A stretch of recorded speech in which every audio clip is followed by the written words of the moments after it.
This replay, I'm playing Morphling against Navi, and at the start I had to take notice for a few things. So I'm laning against a Venomancer and an Earth Spirit, and I wanted to extend the laning stage because when you play against heroes like Veno, Enigma, even Beastmaster, these heroes, they want to take over your tier 1 bot and your jungle a little bit. But if you extend the laning stage, basically you make their life so hard.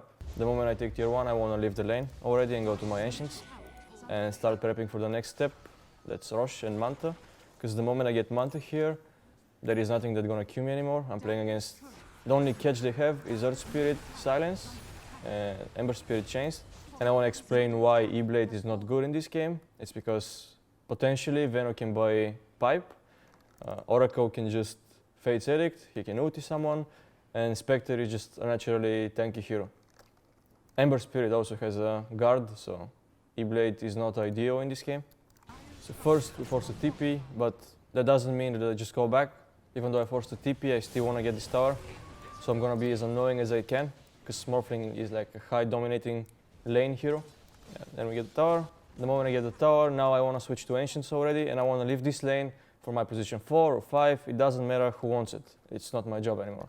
When you go to their Ancients, it's not a solo move for you, right? If you want to sit here, you need more people to back you up, because it could be this guy smoked you, Veno comes to you, and you don't want to die for it. You want to be in the safest place for you, and the moment you get Manta, or it doesn't matter what, you want to play Rosh, right? So if you want to play Rosh, this place here is not of high value, and also Spectre can't really farm this.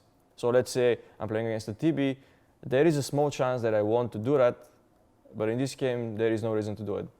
And like I said, the moment you farm Ancients, you want to push the lane, you want to apply pressure first. This is something we've been talking about a lot. I push a wave, I go Ancients, then I see like I'm waiting my chance for a TP if I can find one, and see it happens again. Happens in every game, to be honest. We just get a kill. Right now we're gonna force Rosh, because looking at the map they already used Haunt.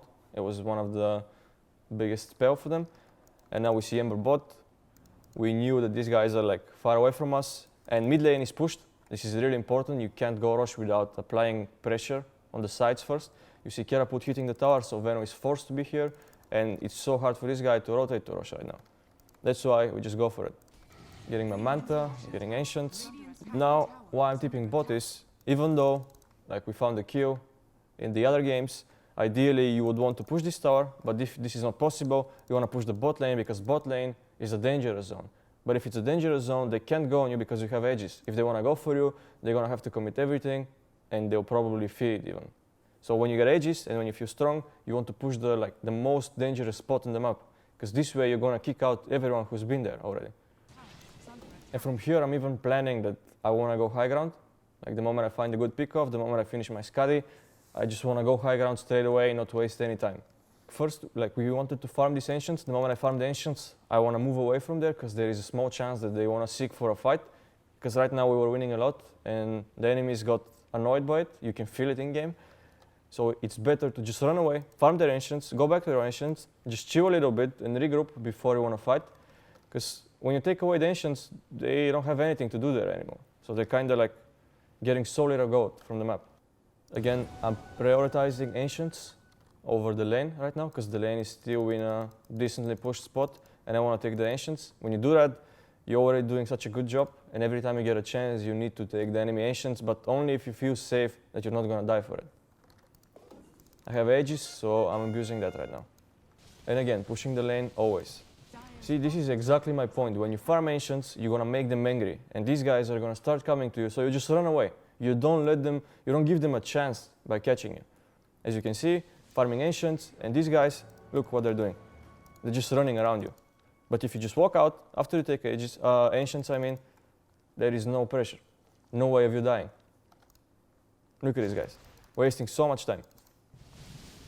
And this doesn't mean that you need to rush and TP to your Ancients, because right now, I still have these good ops. You want to play on ops, you want to play on side lanes, you want to play on waves. Mid wave was already pushed, so I don't need to be there. And if I TP to Ancients right now, I'm going to kill all the pressure that we've been building, killing Ancients, forcing these guys to be bot. So I don't want to TP to be on the Ancients right now. I want to abuse the gold that I have, and we have a decent lead. That's like 9k. And playing on the lanes, we found this guy. Just by playing waves. We didn't need to smoke. We didn't need to find anything exceptional. Just a guy who comes to farm the wave after you pushed it. And now when you get a kill, you need to be bloodthirsty always. It doesn't mean like when you get a kill, the most common mistake that I see in lower MMR brackets is, even in 7, 8K, is that once they get a kill, they don't feel the bloodthirst anymore and they just stop. But when you stop, you don't achieve anything. So you want to keep forcing them to go. You can even force them in the base right now. And this is what's going to happen. Finishing this tier 2, get my Skadi, and we keep seeking for blood. As you can see. And we get kills. Now I have Skadi, and I want to force high ground straight away, because I know that they're super weak, and with Skadi Manta, there is no way of me dying anymore. In conclusion to this episode, the most important thing about finding your most valuable spot on the map is you need to look at what's the catch for you, and you need to realize what's the thing that's going to kill you. So this is the way you need to look at things. If they have less catch, you can abuse lanes way more. If they have more catch for you, you need to be a bit more careful and like play your triangles a bit more. And the next thing that you need to be looking at is objectives. Like for example, if you have a Rosh hero, you need to play around the Rosh area a little bit more, even from like minute 10, 15. And if you don't have the Rosh hero, you need to force tier 2 towers, so you can play a bit more on the right side of the map if you're Radiant, and you can play Ancients, their Ancients more, I mean. And I think those are the most important things. The most common misconception is that people don't realize like what's the catch on the enemy side. So I see a lot of the times the enemy team lacks the catch, but people don't really abuse lanes. So when they have no catch and you don't abuse lanes, you don't achieve anything on the map. So this is what you need to be abusing in almost every game. Yeah, and if they have good catch for you, you need to realize that you cannot be as aggressive as you want to be, and you need to chill a bit. And sometimes people tend to be over aggressive, even though they have Disruptor, Lion, and a lot of catch, and they just die on side lanes. So you need to be a bit careful, and you need to realize what's the thing that can kill you. This way only you can abuse lanes. In order to reduce your rubbish time and to have a good farming pattern and always to be on the right spot, you need to analyze the game even when the game starts. Basically, before the creep starts, you need to realize what are the threats in the game. So this has to be clear from the start and not after laning stage, so you don't waste time wondering where you need to be.